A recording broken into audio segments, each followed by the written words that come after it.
Buenas noches. Bienvenido Profe, buenas nuevamente al noches. curso. A ver, Buenas noches. Hoy vamos a hablar acerca del capítulo 3 del RETIE.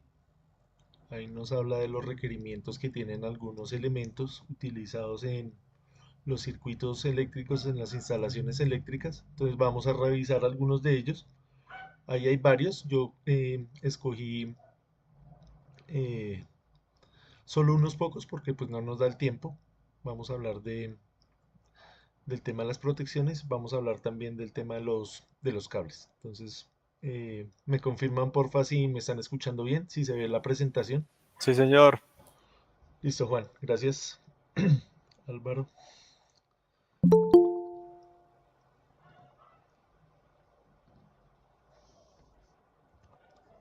Listo, entonces algunos de estos elementos pues son los aisladores eléctricos, estos que estamos viendo ahí en pantalla. Entonces, para efectos del presente reglamento, pues los aisladores usados en líneas de transmisión, red de distribución, subestaciones y barrajes equipotenciales de tensión superior a 100 voltios deben cumplir los siguientes requisitos. Entonces, pues acá tenemos un concepto clave que es el tema de la equipotencialidad. Entonces, como vamos a ir viendo, cuando uno empieza a leer el RETIE y la NTC 2050, pues son bastantes reiterativos en sus términos, en su terminología, en sus recomendaciones. Entonces, ahí lo importante es que reconozcamos estas palabras claves. Equipotenciales pues se refiere eh, a todas las líneas o barrajes que se encuentran al mismo potencial, es decir, que están con una tensión de cero voltios.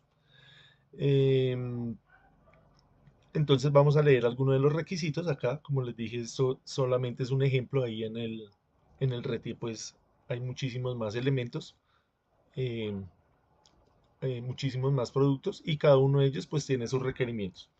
Entonces, los materiales constructivos para como porcelana, vidrio, resina epóxica u otros aislantes equivalentes deben resistir las acciones de la intemperie a menos que el aislador sea exclusivamente para uso en espacios cubiertos, conservando su condición aislante. Entonces acá ya nos empiezan no solo a nombrar parámetros eléctricos, condiciones eléctricas, sino también temas mecánicos, en este caso como la intemperie y en algunos casos también como la corrosión.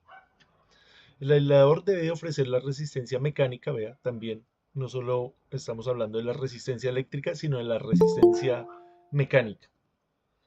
Esto aplica no solamente para los aisladores, sino también para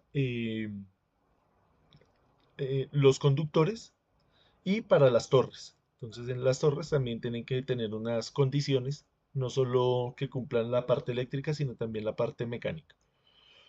Em, para lo cual el producto indicará el máximo esfuerzo que soportará y debe ser probado a esas condiciones. También son reiterativos en el tema de las pruebas y en el tema de los ensayos de laboratorio, para determinar la pérdida de su función aislante en caso de rotura, fisura o flameo. Em, Otra condición es la protección contra corrosión, lo que estamos hablando, por el medio donde se vaya a utilizar. Entonces acá empiezan a remitirnos a otras normas, como por ejemplo esta que estamos viendo ahí. Entonces cada uno de estos elementos va a tener sus condiciones especiales. Otro producto que podemos encontrar ahí en el capítulo 3, pues son los alambres y cables. Entonces acá pues tenemos diferentes tipos de cables y alambres. Vamos a revisar, vamos a enfocarnos el día de hoy un poco más en esto, porque pues en todas las instalaciones eléctricas en cualquier nivel de tensión, lo que nosotros utilizamos precisamente es eh, alambres y cables. Entonces tenemos que entender más o menos cuál es su diferencia, cuál es su funcionamiento y cuál es su utilización. Entonces nosotros vamos a entender como alambre estos elementos que estamos viendo acá, que son conductores unifilares, es decir, se componen de un solo filamento. A diferencia, pues los cables em, están compuestos de múltiples filamentos. Esto pues tiene sus ventajas no solo mecánicas en el momento de hacer los empalmes, en el momento de hacer las instalaciones, sino también va a tener unas ventajas eléctricas en el tema de las pérdidas eh, por el efecto corona. Entonces ya vamos a ver qué es el efecto corona. Entonces, los alambres y cables aislados o desnudos, usados como conductores eléctricos de control y sistemas de puesta a tierra de las instalaciones eléctricas objeto del presente reglamento, deben cumplir los siguientes requisitos generales y particulares y demostrarlo mediante el certificado de conformidad de producto. Igualmente aplica a cables de acero galvanizado usados en instalaciones eléctricas como cables de guarda, templetes o contrapesos. Entonces, lo que estamos hablando ahí, no solamente existen requerimientos para los cables que van a ser utilizados para el transporte de la energía, sino también para los cables que su objetivo es mantener el sistema eh, estable mecánicamente hablando. Entonces acá por eso nos hablan de los templetes y de los contrapesos. Listo, continuamos mirando acá. Vamos a escudriñar un poquito más el tema de los conductores, porque pues en toda instalación eléctrica los vamos a utilizar. Entonces nos dice, para efectos del presente reglamento se toman como requisitos generales de los cables y alambres usados como conductores eléctricos, ¿sí? Acá hacen la especificación. Y en consecuencia garantía de seguridad los siguientes. Entonces el tema de la resistencia, resistencia eléctrica máxima en corriente continua referida a 20 grados centígrados, que equivale a 1.02 veces la resistencia nominal en corriente continua. Entonces tenemos acá la resistencia máxima en corriente continua tiene que ser 1.02 veces la resistencia nominal también en corriente continua, donde la resistencia máxima en corriente continua es la resistencia eh, nominal en la corriente continua. Entonces, ¿qué quiere decir esto? Quiere decir que el cable se va a comportar diferente si lo utilizamos en corriente continua o en corriente alterna. Entonces, en corriente continua, la corriente va a fluir transversalmente por toda el área perpendicular a ese corte transversal del cable.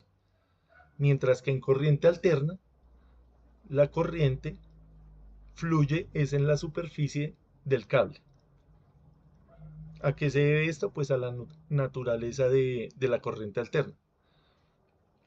Entre más nosotros variemos también la frecuencia, si nosotros variamos la frecuencia, esto se va a hacer más notorio este efecto. Entonces, entre más alta la frecuencia, más va a fluir la corriente por la superficie del cable.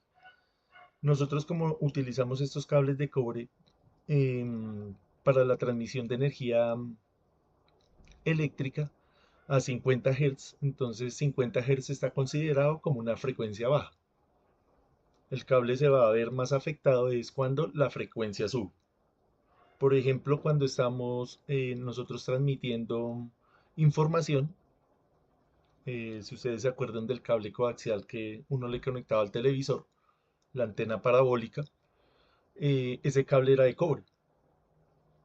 Y pues la señal no era tan buena, la calidad de la imagen no era tan buena. ¿Por qué? Porque ya estamos hablando de frecuencia alta. Entonces, se fue sustituyendo eh, por fibra de vidrio, por fibra óptica. Y esta fibra óptica pues sí tiene la propiedad de conducir la información de una manera más efectiva a esas altas frecuencias. ¿Listo? Entonces acá tenemos que tener en mente el tema de la frecuencia. Además, también pues el tema de la temperatura. Entonces, a medida que sube la temperatura, también la resistencia va aumentando. Entonces, son varias cosas que tenemos que ir revisando ahí. La denominación del conductor debe hacerse con el cumplimiento de los parámetros aquí definidos. El área mínima de la sección transversal del material conductor no debe ser menor al 98% del área nominal, presentada en la tabla 20.1 a la 20.9. Entonces estas tablas ustedes las pueden revisar ahí en el RETIE. Acá pues solamente vamos a mirar una y vamos a ver cómo se lee. Se admiten áreas menores siempre y cuando la resistencia en corriente continua cumpla con los requisitos establecidos en el presente anexo. La violación de este requisito pone en riesgo la seguridad de las instalaciones y será objeto de sanción por parte de los organismos de control y vigilancia. Nos hablan acá también del espesor, del aislamiento y su resistencia. Entonces también nos dan ahí unos valores que deben ser obviamente cumplidos.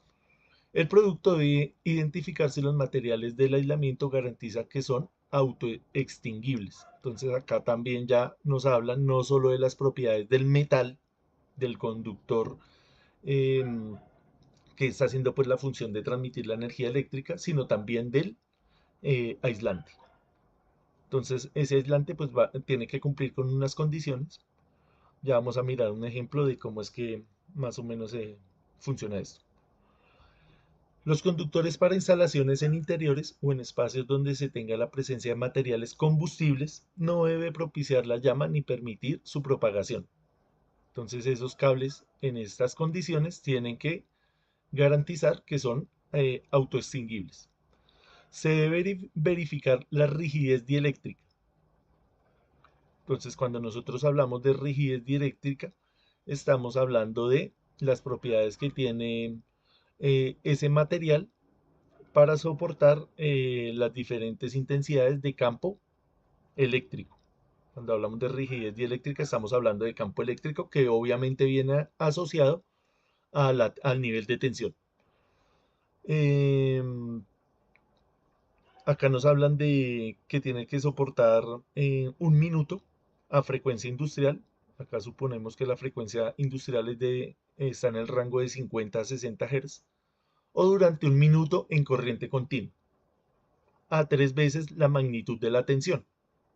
Entonces, ¿sí? Cuando hablamos de la magnitud de la tensión, la asociamos con la rigidez dieléctrica que va a tener ese material aislante. Listo. Nos hablan también de unas pruebas que se deben hacer, pruebas de envejecimiento al aislamiento y a la cubierta exterior. Deben garantizar el cumplimiento de sus parámetros durante la vida útil y se verificarán con normas técnicas para baja tensión, perdón, tales como la NTC 1099 parte 1 y parte 2, y para la media tensión, pues acá tenemos otras normas u otras equivalentes. Entonces, cuando uno va y revisa estas normas, pues todas son muy parecidas, todas convergen a la misma información.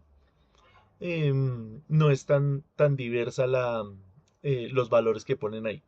Los conductores y multiconductores con cubiertas adicionales al aislamiento deben cumplir una norma técnica internacional de reconocimiento internacional o NTC que les aplique. Entonces, la NTC 2050, que es la que nosotros utilizamos acá en Colombia, esa norma está basada en normas internacionales. Entonces, si usted va y mira la norma original, por ejemplo, las de Europa o Estados Unidos, esas normas son muy parecidas a la NTC 2050, que es la que nos rige a nosotros. Las variaciones pues son muy particulares. Dependen más que todo del tema del fabricante y de los laboratorios que hacen estas pruebas. Pero si uno las analiza, son muy parecidas, convergen en los valores. La carga mínima de rotura para los cables de aluminio. Entonces acá volvemos al tema de la carga, pero ya no una carga eléctrica, sino una carga mecánica. Y de aleaciones de aluminio usados en redes o líneas aéreas no deben ser menor a la presentada acá. Entonces nos dan, ya vamos a mirar un ejemplo ahí en una de esas tablas. Los cables aluminios con refuerzo de acero son los que se utilizan en los que vemos ahí en las líneas de distribución, esos que vienen a 11.400 voltios. Esos cables vienen trenzados y ellos vienen con un alma de acero. Esa alma de acero lo que está haciendo es una tensión, pero una tensión mecánica, no una tensión eléctrica, sino mecánica. Como vimos ahí anteriormente, la corriente va a fluir superficialmente, entonces en ese núcleo no va a haber corriente. No va a haber corriente nunca por el acero. El acero obviamente es un material conductor, no es tan eficiente como el aluminio. El acero pues es 98% hierro, 2% carbono, dependiendo también pues del acero. Hay muchas calidades y muchas aplicaciones de él. Em, Se aceptan otros tipos de cables, tales como bueno, acá hay otras características, hay muchos tipos de cables, pues todo esto también, el tema de la fabricación, el diseño de los conductores, pues también es una ciencia que pues acá no vamos a concentrarnos solamente en eso, lo estamos nombrando de una manera muy general. Aquellos que estén interesados pues en este tema, acá está toda la información eh, para que la puedan ir a investigar de una manera pues más autónoma. Los cables aislados para baja, media y alta tensión que no tengan incluidos los requisitos en el RETIE y sean utilizados en las instalaciones objeto de este reglamento deben cumplir una norma técnica internacional o de reconocimiento internacional o NTC que las aplique y demostrar que son aptos para estos usos. Entonces son un tema legislativo que pues hay que revisar con cuidado. Los conductores utilizados en bandejas portacables deben ser certificados bajo otra norma. Entonces, eh, para cada una de las aplicaciones hay diferentes normas que los rigen. Los cables o alambres aislados deben tener un rótulo, eso es importante, en forma indeleble, también importante, y legible, que se debe repetir a intervalos no mayores de 100 centímetros, es decir, a 1 metro. Debe tener una información y esa información debe ir repitiéndose cada metro, el cual puede ser en alto relieve o impreso con tinta. Igualmente se acepta en bajo relieve, siempre y cuando no se reduzca el espesor de aislamiento que comprometa la rigidez dieléctrica establecida en este reglamento. El rótulo debe contener como mínimo la siguiente información. Entonces, vamos a ver qué es lo que tiene. Entonces, va a tener la información del calibre. Entonces, el calibre del conductor puede venir en KC1000 o en AWG o en milímetros cuadrados. ¿Listo?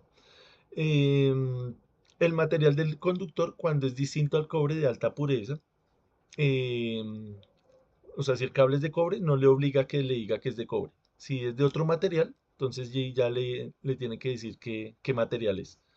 La razón social eh, registrada del productor o comercializador, la tensión nominal, el tipo del aislamiento y la temperatura máxima de operación. Entonces toda esta información tiene que ir ahí en el cable. Los cables o alambres desnudos deben estar acompañados de una etiqueta donde se especifique. También lo mismo, calibre del conductor, bien sea en KC1000, en AWG o milímetros cuadrados. El material del conductor, la tensión mecánica de rotura, ya no es la tensión eléctrica sino mecánica, y también la razón social. En el caso que el producto se entregue en rollos o carretes, esto debe contar con una etiqueta donde se especifique la longitud del conductor en metros, el calibre y la marca o el nombre del productor, comercializador o importador. La conformidad se verifica mediante la inspección y ensayos en laboratorios. Esto hay que hacer unos ensayos que garanticen el cumplimiento de los parámetros aquí establecidos. Entonces, por ejemplo, este tema de la inspección y de los ensayos va a depender también de la aplicación, va a depender también del entorno donde usted está haciendo la instalación. Esto más que todo se ve es cuando estamos haciendo, por ejemplo, una instalación hospitalaria donde se requieren pues unos estándares más altos. Por ejemplo, también una instalación petrolera, También se estila hacer muchos ensayos y mucha inspección. Esas inspecciones son muy rigurosas. A nivel industrial también, pues dependiendo del nivel económico de la empresa, hay unas empresas pues que son más modestas, no hacen esa inspección. Em, por ejemplo, a nivel residencial, acá en los barrios pues más de bajo nivel socioeconómico, estamos hablando del estrato 1 2, donde se hacen las construcciones, y estas instalaciones pues no las hace siempre un eléctrico certificado, sino lo hacen personas empíricas que pues obviamente saben muchas cosas, pero pues no, esto se omite, este tipo de cosas, este tipo de inspección y de ensayos. Entonces esto es más dependiendo de la actividad económica donde se vaya a hacer la instalación eléctrica. Quienes importen, fabriquen o comercialicen alambres, cables o cordones flexibles para uso en las instalaciones objetos del presente reglamento y que no cumplan las prescripciones que le apliquen, infringen el RETIE. Entonces hay que ir de la mano del RETIE, la NTC 2050 y todas las normas que hemos visto ahí. Listo, entonces vamos a mirar algunas de las características de estas tablas que estábamos comentando y vamos a ver cómo es el tipo del calibre. Entonces, el calibre que nosotros utilizamos acá en la parte residencial es ese que estamos viendo acá, estos valores de acá. El 8, el 9, el 10, el 12, que es un calibre, que es una nomenclatura AWG. ¿Alguien nos puede recordar qué quiere decir esto, AWG?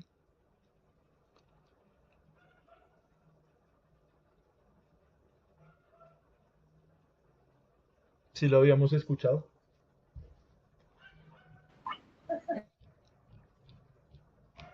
El AWG,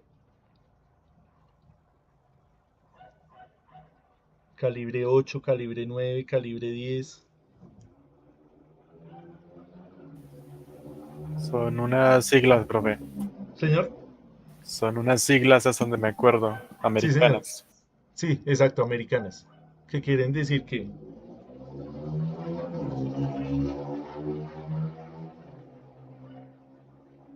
El calibre del alambre. exactamente. Entonces la A es de American, la W es de wire, que quiere decir conductor o cable o alambre. Y la G es de gauge, ¿sí? Que quiere decir que calibre. Entonces calibre del cable en nomenclatura americana.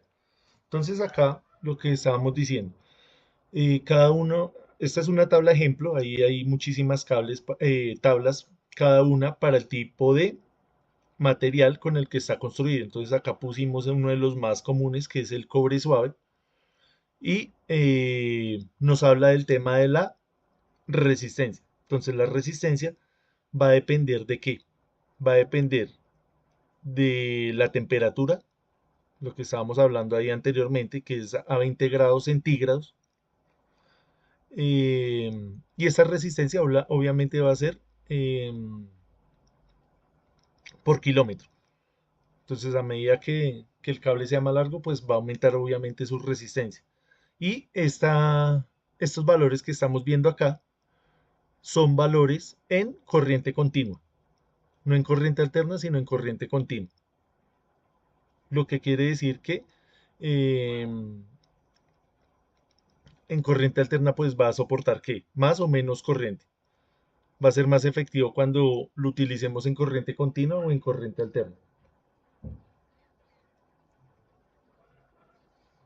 Listo, ahorita respondemos esa pregunta. Vamos a ver acá un pequeño video para que entendamos un poco mejor este concepto. Listo, entonces vamos a poner acá una pequeña explicación de lo que les estoy hablando del efecto corona para analizar cómo es que se comporta el cable si estuviera trabajando en corriente continua o en corriente alterna.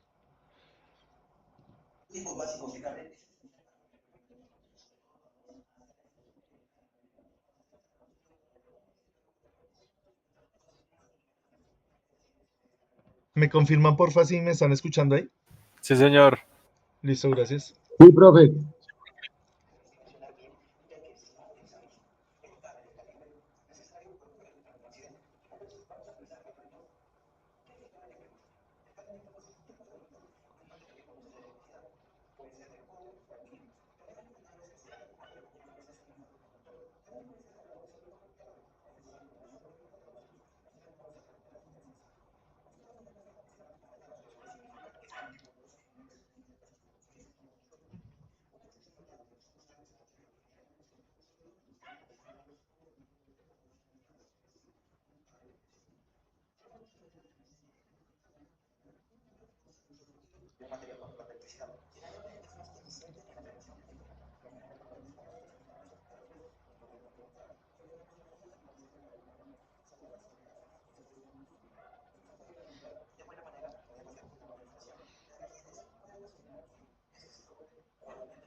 Listo, no sé si tengan alguna inquietud acerca del video, acerca de la nomenclatura acá del cable, de esta información que nos estaban contando ahí.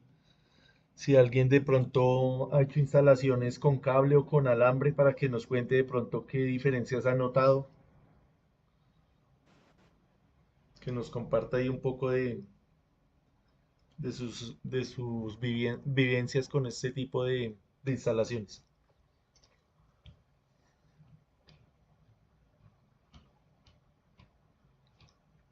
No sé si hayan hecho instalaciones con cable, con el alambre, que es rígido, que cuando se hacen los empalmes, pues se dificulta y tiende a partirse.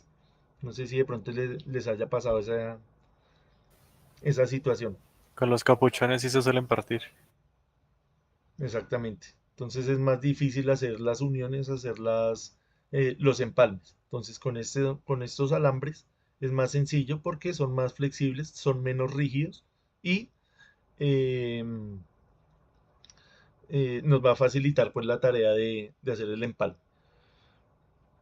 Acá pues algo Y, importante señor, profe, y ni hablar de conectarlos a los tomas y a los switches. Bueno, hay eso, switches que son exacto, fáciles. eso también ese es otro cuento. Entonces, se está utilizando más actualmente el cable es un poquito más costoso, pero pues nos va a facilitar mucho las tareas.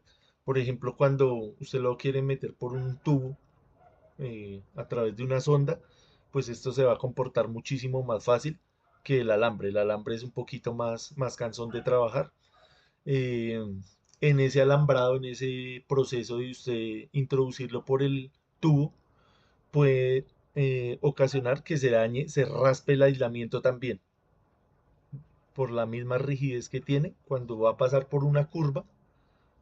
Si esa curva también de pronto no la diseñaron bien, entonces eso es un trabajo que es bastante dispendioso. Entonces esto se facilita cuando utilizamos em, el cable en lugar del alambre. Acá cuando nosotros vamos a hacer también el dimensionamiento de estos cables, es decir, hacemos el cuadro de cargas y ya dijimos, bueno, vamos a necesitar un calibre 12, por decir algo. Entonces, como existen diferentes tipos de cables, diferentes marcas, usted podría decir, listo, o compro el 12 AWG con doble H que me va a soportar 90 grados centígrados, o puedo comprar uno de menor calibre, uno de mayor calibre, perdón, que va a aguantar 75 grados. Entonces, todos sabemos que a medida que aumentamos el nivel de corriente, pues va a aumentar la temperatura. Entonces, usted tendría que hacer allá sus cálculos y sacar sus conclusiones de acuerdo a qué, a la corriente eléctrica, al nivel de corriente. Siempre nosotros para dimensionar los cables necesitamos saber el nivel de corriente para tener en cuenta la temperatura a la que va a ser sometido el, el cable. Les había dicho que íbamos a hablar del efecto corona. Pensé que estaba primero este video. Vamos a ver este video. Y vamos a intuir. Este creo que está en inglés, pero pues las gráficas dicen más que 1000 palabras. El video pues es bastante elocuente. Ahí lo vamos revisando.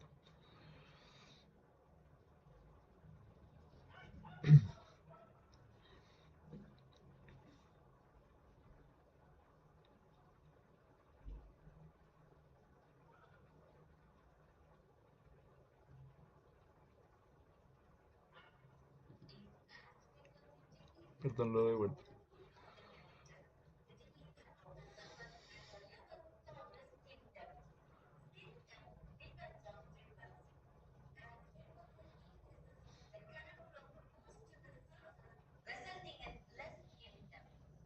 Listo, entonces acá lo que nos está diciendo es que el efecto piel va aumentando según aumenta la frecuencia, lo que estábamos hablando al principio. Eso es lo que nos está diciendo. Efecto piel, a medida que nosotros aumentamos la frecuencia,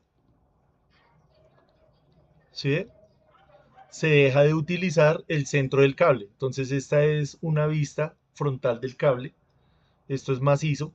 Entonces la corriente no está fluyendo transversalmente por todo el cable, sino como está fluyendo. Está fluyendo es por la superficie. Y esto es lo que nosotros llamamos efecto piel.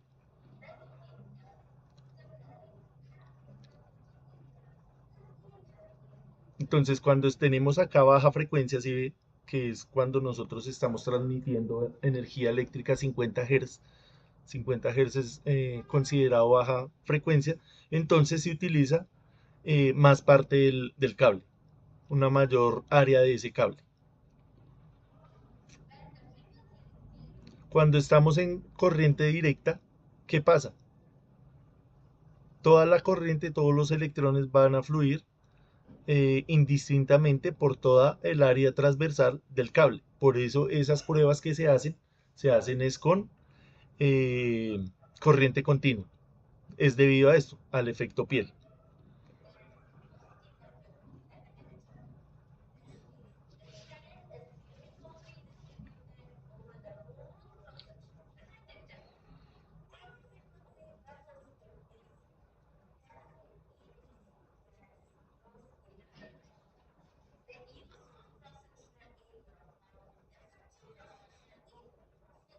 Entonces acá nos están hablando del área efectiva por donde se transmite la corriente. Entonces corriente alterna y corriente directa. Entonces acá vemos que utiliza toda la sección transversal del cable.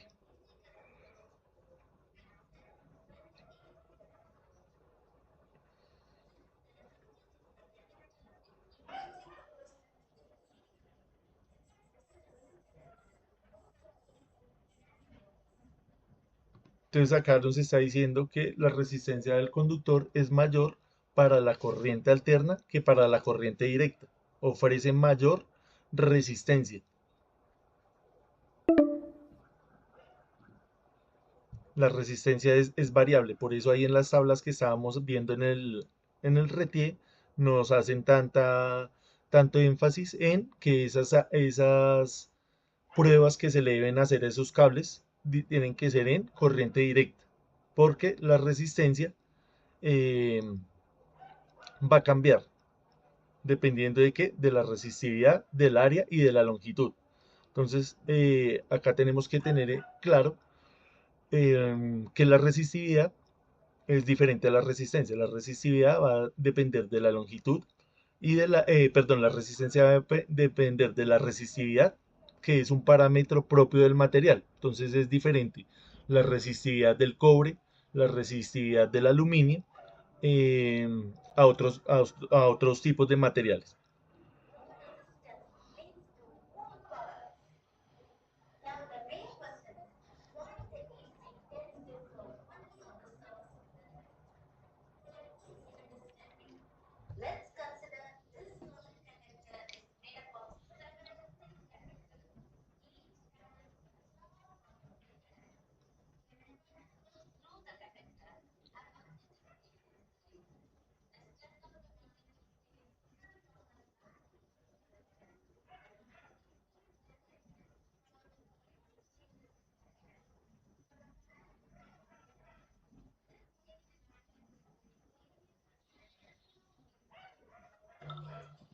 Listo, acá en este pedazo nos están explicando que cuando estamos utilizando corriente directa, pues el campo magnético que se produce debido a esa corriente eléctrica, ese campo magnético em, es constante, es decir, no va a cambiar. Y cuando no cambia, cuando el campo magnético es constante, pues no va a inducir ninguna tensión, no va a haber una inducción electromagnética. La inducción electromagnética sucede cuando estamos hablando de corriente alterna, lo que vimos la vez pasada de cuando tratamos el tema de las bobinas, que vimos que para que hubiera inducción tenía que el campo magnético ser variable. Entonces es el mismo fenómeno que está sucediendo ahí.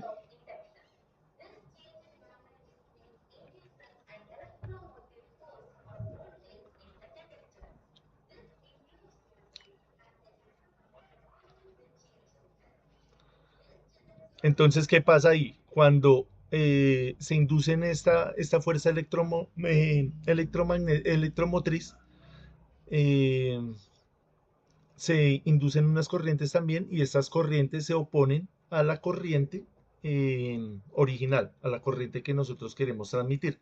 Por eso es que aumenta la resistencia.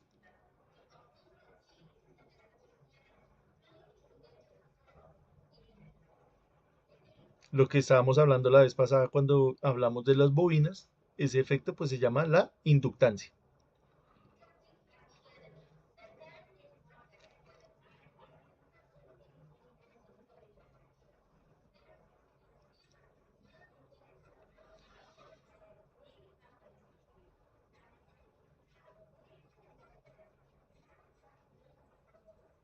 Entonces acá en el centro del cable tenemos una inductancia muy alta debido a lo que estamos hablando de esa inducción electromagnética. Y en los bordes tenemos una inductancia más baja.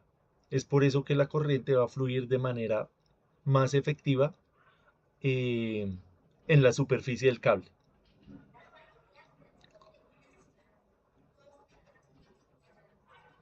Entonces, en el centro del cable no va a haber corriente, no va a haber flujo de corriente, sino que se va a distribuir en toda la superficie. Por eso se llama efecto piel o efecto pelicular.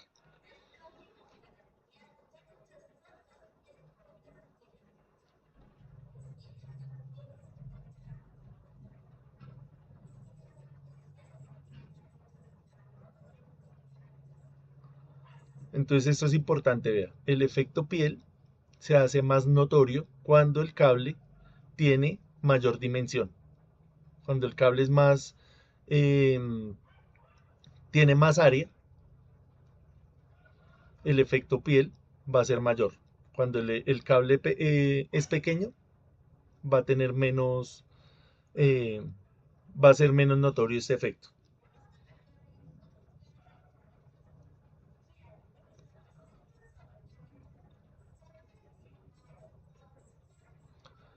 Entonces creo que todos hemos visto este tipo de cable que viene trenzado, esto quiere decir trenzado.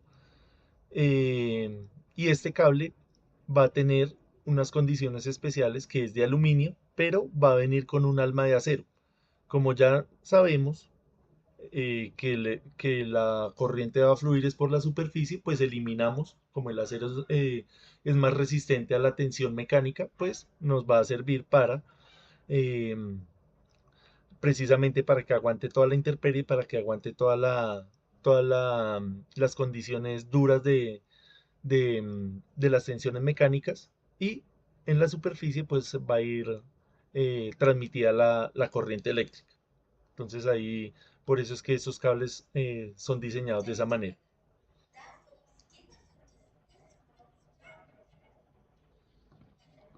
Listo, no sé si hay alguna inquietud. Acá obviamente, pues esta parte sí es un poco complicada de entender, acá de las líneas de campo y que se induce, pero podemos resumir y quedarnos simplemente con esta idea de acá, que la frecuencia va a depender por dónde fluya la corriente. Eso es lo que tenemos que entender en palabras sencillas. Obviamente no vamos a hablar acá este lenguaje tan técnico porque pues todos no somos especialistas en esto, pero más o menos entender qué es lo que está sucediendo ahí. No sé si hay alguna inquietud acerca del video, algo que les haya llamado ahí la atención, si se entendió más o menos, si de pronto ya sabían de este efecto piel,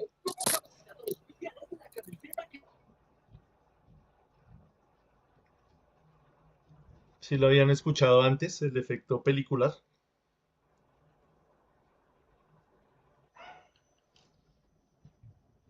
Listo, hay cosas bueno, pues ahí hay que estudiarlas un poquito más a fondo.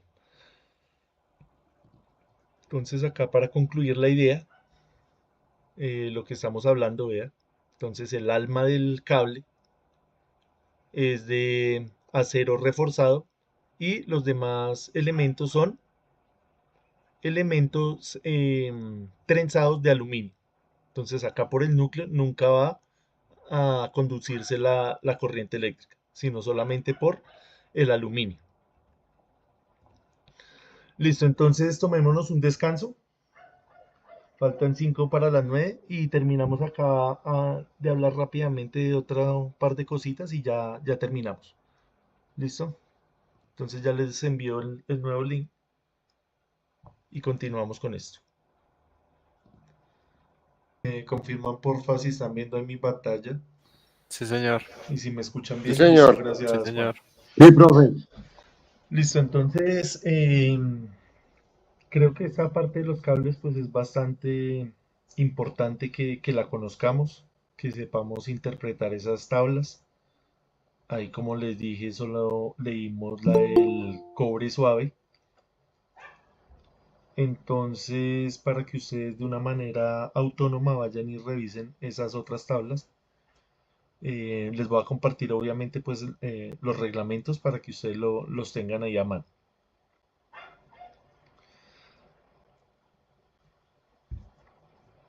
Acá en el capítulo 3, como les había dicho, pues habla de muchísimos productos y de sus requerimientos. Entonces, pues para uno leer este código, estas normas, pues tiene que conocer más o menos cuál es el argot, cuáles son cuál es el lenguaje en el que está escrito, pues para más o menos entender qué es lo que nos están diciendo. Entonces, pues yo hice acá un resumen muy breve de cada uno de ellos. No vamos a enfatizarlos mucho porque pues tampoco es la idea. La idea es que cuando ustedes necesiten alguna información acerca de estos productos, pues ya saben dónde encontrarlos y más o menos cómo se lee. Esa es la idea. Entonces, por ejemplo, la bandeja portacable debe considerarse como un elemento de soporte y no como una canalización. Puede soportar canalizaciones o determinados conductores certificados y rotulados para uso en bandejas. Debe cumplir los requisitos de instalaciones establecidos y ahí nos nombran todas las normas. Siempre, en la mayoría de las veces, pues nos va a remitir a la NTC 2050. Entonces acá pues va a tener una serie de requisitos,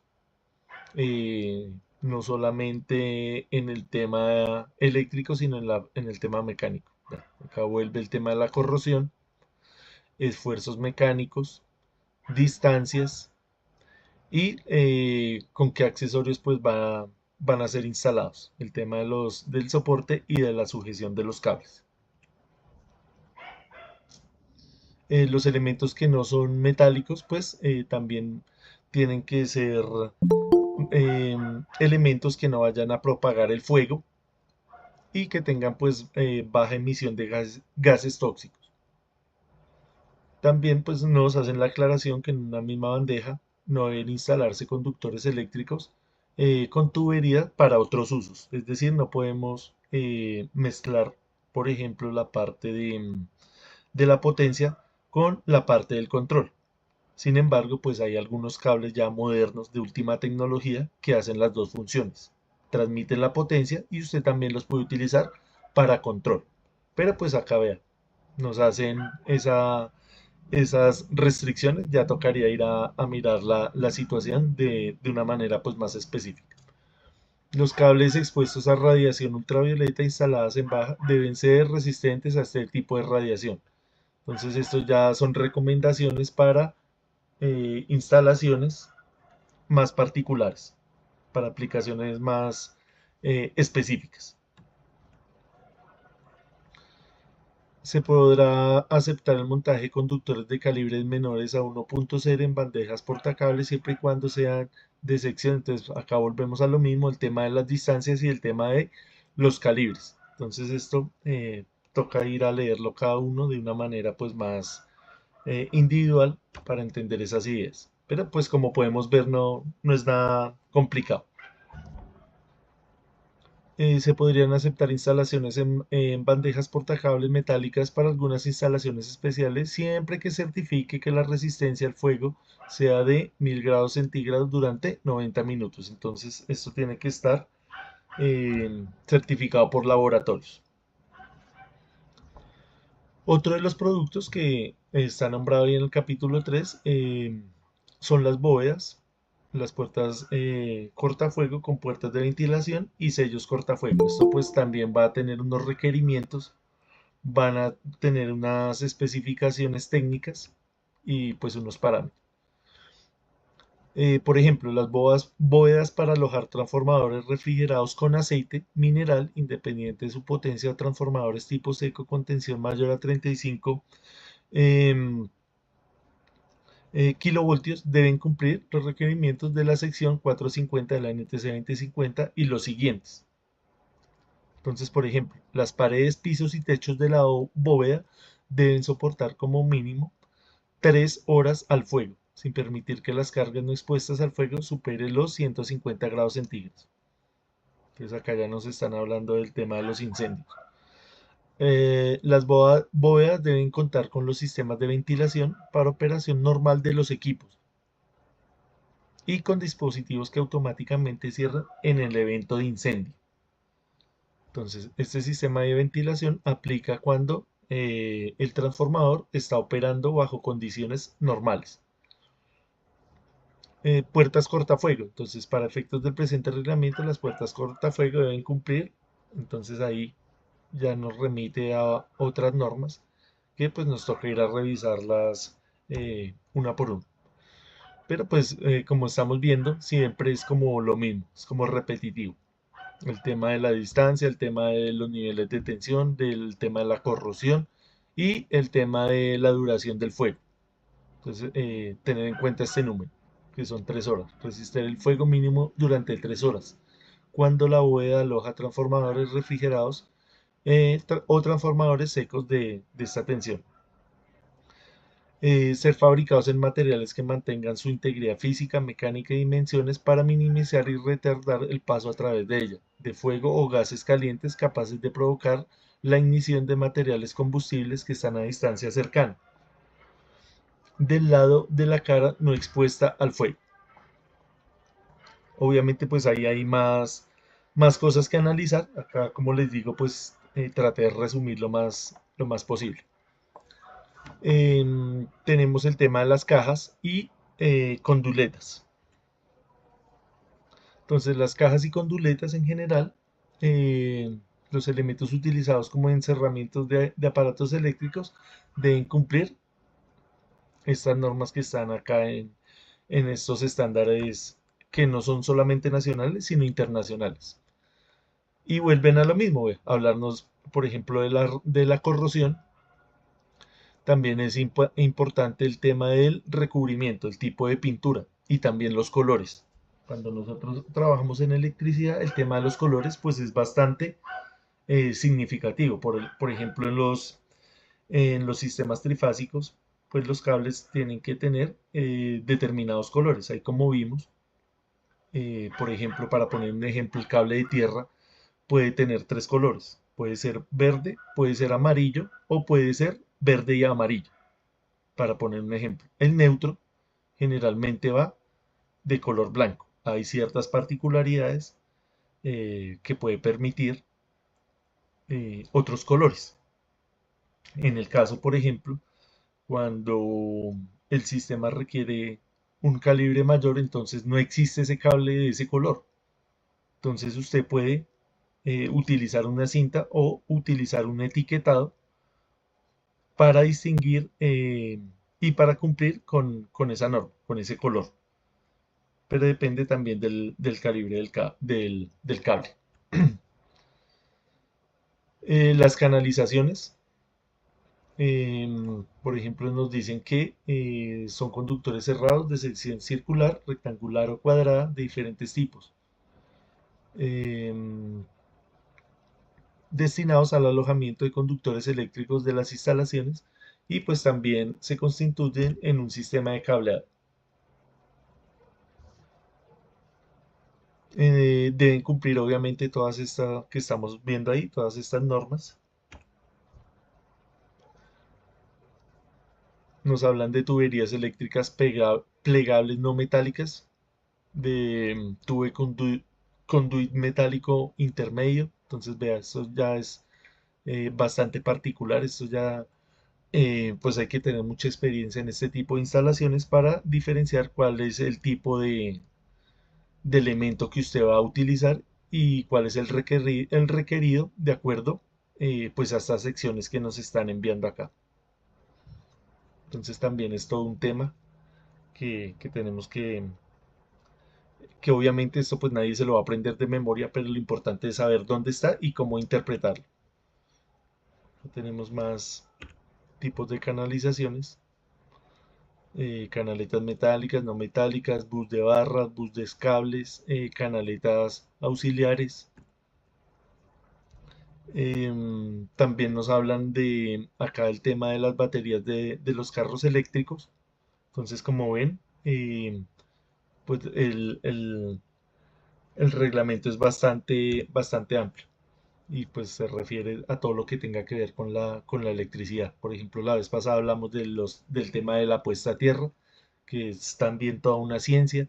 El tema obviamente de las baterías también es una cosa que va muchísimo en evolución con el tema de los superconductores, con el tema de la eficiencia. Entonces, esa es la idea, que nosotros más o menos entendamos de qué nos están hablando y cada uno de nosotros pues escojamos en qué nos podríamos especializar. Entonces, acá nos hablan de los cargadores de las baterías que se clasifican según el modo de carga, de acuerdo acá a una norma. Entonces, por ejemplo, el modo 1 dice la conexión del vehículo eléctrico a la red eléctrica se realiza directamente por medio de un toma corriente que puede ser monofásico o trifásico tipo doméstico con una puesta a tierra incorporada. Tanto el cargador, el sistema del control y el cable hacen parte del vehículo. Modo 2. La conexión del vehículo eléctrico a la red eléctrica se realiza por medio de un toma corriente monofásico o trifásico tipo doméstico a través de un monitor de carga que puede tener incorporado o no el cable de recarga. La carga se limita a 10 amperios. Acá pues en este tipo de carga de vehículos pues, eléctricos pues ha habido muchas controversias porque se ha visto que en algunas estaciones utilizan generadores de gas o generadores de diésel. Entonces es una contradicción porque pues se supone que estos carros es para eh, tratar de cumplir el objetivo de las emisiones eh, de cero emisiones de gases de efecto invernadero y pues igual lo que están haciendo es suplementar esa energía con el diésel y con el gas, entonces no tiene sentido. Entonces esto ha sido bastante polémico. También con el tema de las baterías, cuando ya dejan de funcionar, el impacto ambiental que están teniendo. Entonces no solamente ver estos problemas desde un punto de vista técnico, sino pues desde un punto de vista político, económico, social, ambiental. Es muy amplio todo este conocimiento que estamos adquiriendo ahí. Sí, Fabio. Profe, con respecto al tema de las baterías, la norma no dice nada, ninguna disposición ni nada, ¿cierto? Todavía no han establecido ninguna norma sobre el tema, ¿cierto? No, señor, pues habla de pronto también, pero más que todo es de la parte técnica, de los materiales, de la conexión, pero no de cuando se desecha o del impacto que está teniendo, el impacto ambiental me refiero. Ok, gracias. Listo. Seguimos acá. Acá el modo 4 nos habla del cargador que se encuentra fijo y tiene funciones de monitoreo de recarga y protección. Acá, bueno, cambiando de tema, hablamos también de las cercas eléctricas. Entonces esto también va a tener unos requerimientos en niveles de tensión y también de la frecuencia. Entonces acá nos dice la tensión máxima del circuito de alimentación no debe ser mayor a 250 voltios. La frecuencia de los pulsos no debe exceder un ciclo por segundo, o sea, de un hertz. También vea, de las cintas. Entonces dice las cintas termoplásticas, ya sean de PVC o de polietileno o las usadas como aislamiento eléctrico sobre empalmes de alambres y cables cuya temperatura no sea mayor a 80 grados centígrados. Entonces ahí toca mirar qué tipo de cinta utilizar. Si observamos ahí en el cable anteriormente, el cable venía para trabajar a 75 grados, o sea, está muy cerca de este valor, o a 90 grados. Entonces ya tocaría, si usted va a utilizar el cable de 90 grados, que viene diseñado para soportar 90 grados, y en algún momento eso va a trabajar eh, a full carga, es decir, va a llegar a su corriente nominal por mucho tiempo, pues vea, ya esa cinta pues no sería efectiva. Entonces todas esas cosas tienen que uno tenerlas en cuenta al momento de las instalaciones. Mirar a ver cuáles son los elementos que usted va a trabajar en conjunto. No solamente escogerlos por aparte, sino hacer una coordinación y entender que todos esos elementos pues van a trabajar eh, conjuntamente.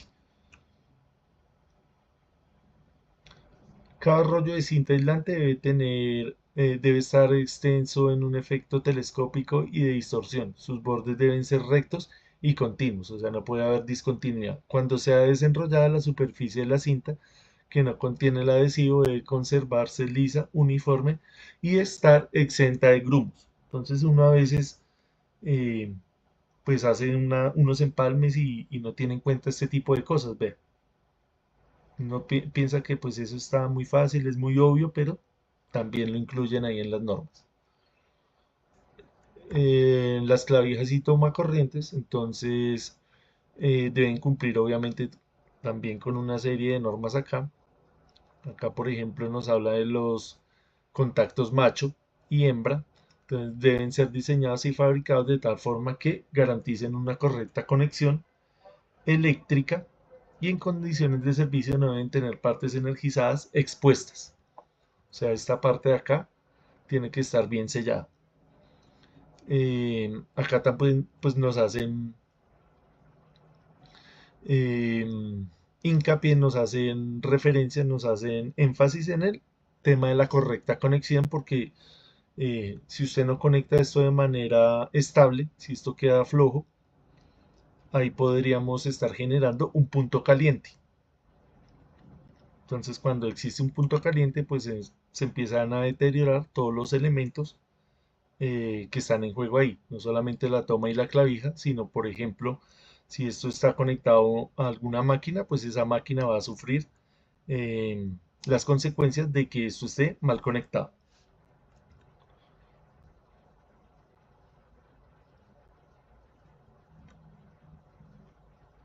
El tema de los condensadores, utilizados en los bancos de condensadores para la corrección de factor de potencia, pues obviamente también van a tener unos requerimientos em, de potencia. Estamos hablando acá de kilovoltiamperios reactivos y los niveles de tensión. Entonces va a depender también de si es en baja o en media tensión. Entonces nos hablan de la clase de aislamiento, las pruebas de tensión, máxima sobrecarga admisible, límite de temperatura de operación, eh, el rango de caída de tensión, que puede variar de acuerdo a al tipo de instalación, el enclavamiento electromecánico, que se refiere em, al cambio automático que se hace de entrada y salida de esos condensadores. Nivel admisible de sobrecorriente por efecto de armónicos, también el tema de los armónicos, que es capaz de soportar sin deteriorarse. Nos hablan acá también de los conectores, de las terminales, empalmes. Todo esto, cada uno de estos elementos van a tener unas características especiales que tienen que cumplir con ciertos estándares. Entonces, por muy insignificante que parezca cualquier elemento de estos, tiene sus condiciones especiales. Los contactores, por ejemplo, también aquellas personas que de pronto han tenido la oportunidad de trabajar con la parte de automatización, la parte de motores, pues esta es una parte muy importante porque pues acá incluye no solamente la parte de la potencia, sino la parte del control. Entonces, este elemento pues va a tener acá un elemento de control de baja corriente y pues el contacto acá directo, que ya es la parte de la potencia, para abrir o cerrar los circuitos, por ejemplo, de los motores. Los DPS pues también van a tener unas condiciones especiales, sobre todo en el tema de las sobretensiones transitorias. Cuando hablamos de transitorios estamos hablando de eventos eléctricos que suceden muy rápido. Por ejemplo, cuando usted conecta un banco de condensadores, va a tener un comportamiento transitorio y después va a tener un comportamiento estable. Entonces usted tiene que diseñar esta protección para que al momento que ocurra el transitorio, que puede ser una sobretensión o un pico de corriente, el elemento de protección sea capaz de distinguirlo y que no afecte el funcionamiento, porque como es algo transitorio, es algo que pasa muy rápido. El elemento de protección está diseñado para cuando esa sobretensión es constante, para cuando la falla se mantiene en el tiempo. Es para eso. Pero él tiene que estar en la capacidad de soportar estos transitorios. También hay recomendaciones especiales en el tema de las duchas eléctricas y calentadores de paso.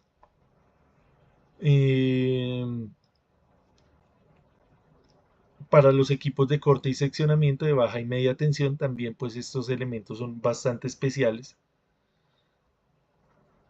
porque sirven no solamente cuando ocurre una falla, sino cuando usted necesita hacer una apertura para hacer un mantenimiento. Entonces esto tiene que tener unas condiciones especiales de seguridad, no solamente de los equipos, sino obviamente también de las personas. Y pues los hay de de muchísimas formas. Hay unos que son automáticos, hay otros que son manuales, hay unos que vienen con un gas para eliminar el arco eléctrico, el hexafluoruro de azufre. Entonces, esto es todo un cuento, toda una ciencia. Entonces, volvemos a lo mismo. Para las personas que les interese esta parte, pues ya más o menos saben dónde encontrar esta información. También pues hay requerimientos mecánicos para todas estas estructuras. El tema de las distancias, el tema de los templetes, el tema de los materiales, el tema de la corrosión. eh, También tiene que ir especificada ahí. Las extensiones y multitomas también van a tener unas características especiales y van a tener que cumplir con el reglamento. Los fusibles, estos por ejemplo que utilizamos en los vehículos, por ejemplo en el carro, en la moto, estos son los más utilizados.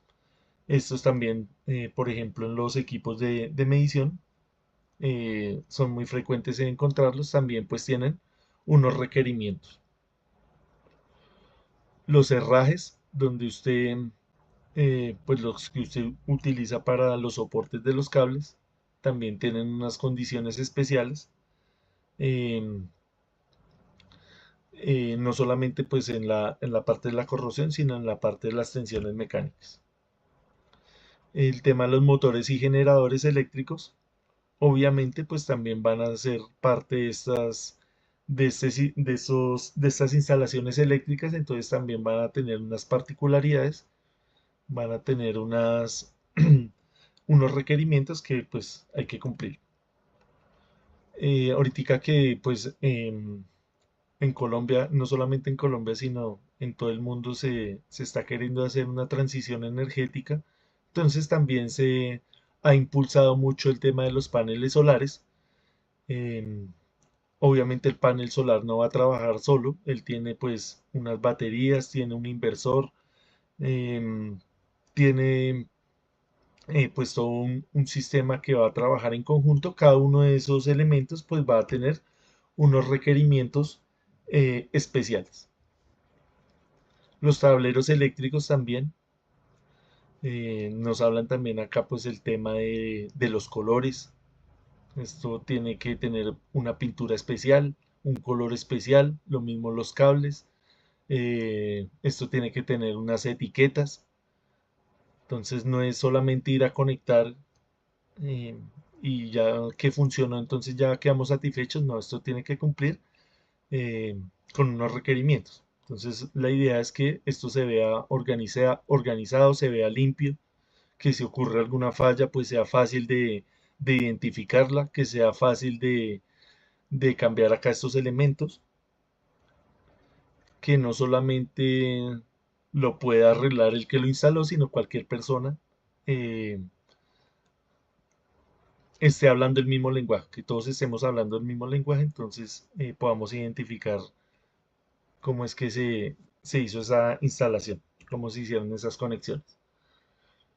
El tema de las transferencias automáticas, esto pues cobra mucha relevancia, por ejemplo en las instalaciones hospitalarias, que son pues las más delicadas, que si usted falla en una transferencia, si usted falla en el respaldo del suministro energético, pues eh, las consecuencias son bastante graves, ¿no?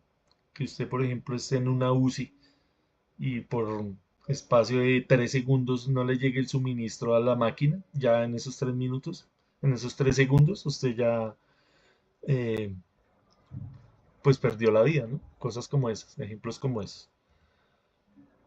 El tema de los transformadores, pues también esto tiene un sinfín de elementos acá, no solamente eléctricos, sino ambientales, mecánicos, el tema de los incendios, el tema de el mantenimiento acá de los del aceite, de la presión del aceite, de las lluvias, acá del piso también, de las corrientes parásitas. Entonces esto también es eh, un tema que pues cada quien se especializa en una cosa, es complicado pues que todos estemos en el mismo cuento. Entonces hay personas que se dedican exclusivamente a esto, a manejar estas subestaciones, son especialistas en detectar las fallas, en solucionarlas y pues encargados de que eso funcione correctamente. Acá el tema del almacenamiento de la energía con UPS, pues también es mm, un tema que cada día pues está más, eh, se está perfeccionando, porque pues hay muchos estudios que han encontrado mejores materiales para hacer unos elementos más confiables y más económicos. Los reguladores de tensión, no solamente acá cuando estamos hablando de la transmisión y la distribución, eh, sino también para circuitos de menor potencia. También es muy importante en la parte de las protecciones. Entonces, en la etapa cuando usted está generando la energía eléctrica, vamos a tener no solamente reguladores de tensión, sino reguladores de frecuencia. em, no solamente en las líneas de transmisión, sino específicamente en las máquinas generadoras, en el generador propiamente dicho y también en todos los elementos que hacen parte de ese generador. Entonces, pues, como estábamos diciendo, hay muchos elementos para instalaciones especiales. También cada uno de ellos va a tener sus especificaciones. Listo, entonces la invitación es a que revisemos nuevamente ahí el RETIE, la NTC 2050, y que de acuerdo al gusto de cada uno, pues mire a ver qué es lo que más le llama la atención y que pues lo revise de una manera eh, más profunda. No sé si tengan alguna duda, alguna pregunta. ¿Alguna inquietud? ¿Alguna sugerencia? ¿Alguna recomendación? Profe, Señor, esa energía que usted dice que es parasitaria, algo así, ¿se refiere a qué? acá por ejemplo, hablando de los transformadores, el transformador, como nosotros sabemos, el núcleo está hecho de un material ferroso. En este caso, cuando estamos utilizándolo para transmisión de potencia, es de hierro. En ese núcleo, lo que nosotros queremos es minimizar las pérdidas, pero ahí van a ocurrir unas corrientes que se llaman corrientes de Foucault o corrientes de Eddy. Esas corrientes lo que hacen es calentar el núcleo y almacenar energía en forma de campo magnético. Y usted en un transformador eh, lo que menos quiere es almacenar energía. Usted quiere que venga de un punto A un punto B y que por acá no se quede nada, que se transmita toda la energía. Obviamente, estos transformadores son muy eficientes, son de muy buena calidad y estamos hablando que tienen una eficiencia entre el 95 y el 98%. Entonces esas pérdidas, esas corrientes parásitas ya pues fueron solucionadas. ¿Cómo se solucionó? No se dejó el núcleo sólido, sino se pone el núcleo laminado. Al tener el núcleo laminado, se disminuye esas pérdidas de energía. Entonces no solamente va a haber pérdidas en el transformador, sino va a haber pérdidas en la línea. ¿Qué tipo de pérdidas? Pérdidas capacitivas, pérdidas inductivas, pérdidas por el efecto corona que está asociado al efecto piel, pérdidas por el efecto Joule. Entonces, eso pues hay que estudiarlo muy a fondo para entender más o menos cómo es ese fenómeno físico, que a la larga pues la electricidad es un fenómeno físico. Sí, Adrián, más o menos. Sí, profe, ya me queda mucho más claro lo de las, ¿cómo es? Las corrientes Parasitarias. Muchas parasitas. gracias. Sí, señor. Listo. Entonces, de pronto en la próxima sesión podríamos hablar de un poco más profundo acerca de eso, si les parece. Yo tengo ahí pues unas presentaciones. Entonces la próxima clase me gustaría pues que escogiéramos alguna de esas, que no sea el gusto mío, sino de lo que ustedes quieran. Entonces tenemos ahí una presentación, por ejemplo, perdón, de transformadores, otra de motores. Entonces no sé si de pronto les interesa ese tema. Sí, claro, pero sí. Listo, entonces sí, entonces la próxima clase podríamos hablar de eso de los transformadores. A mí también me gusta harto esa parte. La podríamos analizar un poquito más a fondo. Profe, hay un Señor, tema que usted habló un poco fue de los grupos de respaldo, ¿no? O sea, digamos, nosotros, digamos, donde yo estoy en el edificio, hay varios data centers, entre eso el de la vivienda, entonces hablamos de, digamos, de grupos de respaldo a nivel de tiers, ¿no? Los niveles de protección que tiene un sistema de esos, también es interesante, ¿no? O sea, también, usted lo sí, habló. también tengo ahí una presentación que habla de las protecciones, entonces también podríamos verla si quieren. No, era quería comentarle algo cuando su merced dijo que cuando su merced comentó el tema de tener un grupo de respaldo. Usted decía, Sí, señor. porque cuánto respalda, cuánta plata se mueve tras de que yo monte un sistema de respaldo. Y quería comentarle algo. Cuando yo vengo del sector celúrico, nosotros hablábamos de que cada vez que se caía una de las plantas o donde está, eran 270.000 pesos por minuto que estaba Sí, señor. corriendo, es decir, se paraba algo y eran 270.000 pesos que se iban corriendo. Cuando yo llegué al sistema financiero, me asombré porque es $1.000.000 por hora que se pierde en un data center. Además, es el downtime, ¿no? El que se cae, entra la falla, no se puede respaldar, la automática empieza a correr el tiempo y ellos dicen que en una hora pierden $1.000.000. Sí, claro. Sí, Es porque es posible, que, o ¿cierto? sea, el tiempo en esas transacciones Sí, claro. monetarias es clave. Sí, claro. Entonces, por eso los grupos de respaldo tienen esos niveles de protección. O Sí, sea, señor. ¿qué punto es la confiabilidad, ¿no? Del sistema? Exactamente. Cuando nosotros hablamos de confiabilidad, toca asociarla inmediatamente al tema de dinero. Ujú, Entonces, total. por ejemplo, por poner otro ejemplo en otro contexto del mismo concepto, en la pandemia, em, esos aparatos de la UCI, pues, estaban alrededor de 200 y 300 millones de pesos. Entonces, allá, pues, en la universidad hicieron una convocatoria, pues, de multidisciplinar para que se pudieran hacer esos respiradores artificiales de una manera más económica. Entonces, pues uno desde su ignorancia, pues estábamos haciendo eso, estábamos mirando y llegamos a la conclusión que se podía hacer un respirador con un precio de 80 millones. Entonces decíamos, listo, tenemos el respirador, pero es que no es tener solamente el respirador, Sí, señor. No porque es es solo que tener usted respirador. conecta a esa persona ahí y ese respirador puede fallar.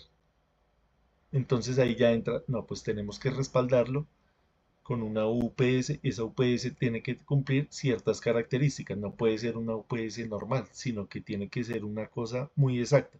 Esos elementos médicos, por ejemplo, no toleran una variación de tensión de más del 1%. Imagínense la exactitud que tienen. Entonces todos esos elementos, todos esos, ese funcionamiento de esas máquinas tiene que ser muy confiable. Entonces confiable es sinónimo de dinero. Entonces claro, eso sube muchísimo el precio. También el tema de las patentes, el tema de la garantía. Entonces ahí uno ya va entendiendo por qué es que es tan costoso eh, todo este proceso.